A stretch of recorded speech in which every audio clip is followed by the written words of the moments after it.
এই যে ভাইয়া, তোমার আক্ষেপটা কি বলো তো? মাত্র কদিন বাদেই তোমার পরীক্ষা, এই সময় তুমি কিনা ঘুরে বেড়াচ্ছ। মা গো, আর আমরা কেমন মন দিয়ে পড়াশোনা করছি। করবি তো, এখন তো তোর পড়বার সময়। আর তোমার হচ্ছে ঘুরে বেড়াবার সময়। কি বড্ড বাজে হয়েছিস ভাবি, আমার সাথে কথা বলবি না, সাবধান করে দিচ্ছি।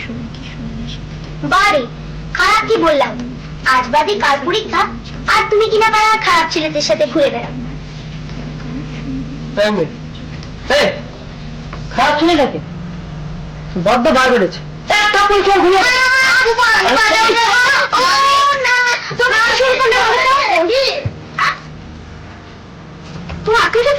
তুই অতটুকু মেয়েকে ধরে মারছিস?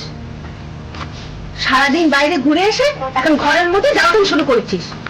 কতটুকু বড় ভাই বলতে সম্মান করেন, এখন যা উঠেছে তাই বলছে। যা উঠেছে তাই কখন বললাম? যাও রান্টু, হাত মুখ ধুয়ে পড়তে বসো গে।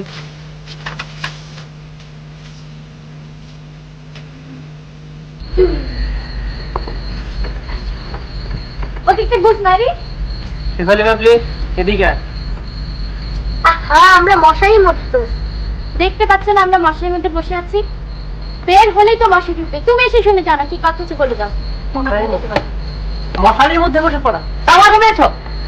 আমার চান যাবে ভাইরা, আমার সব চলতে বেশি বাবা। আশ্চর্য, তখনই এই ঘরের ভিতরে ঢুকি, তখনই দেখে চিল্লাচিল্লি শুরু করে দিতে।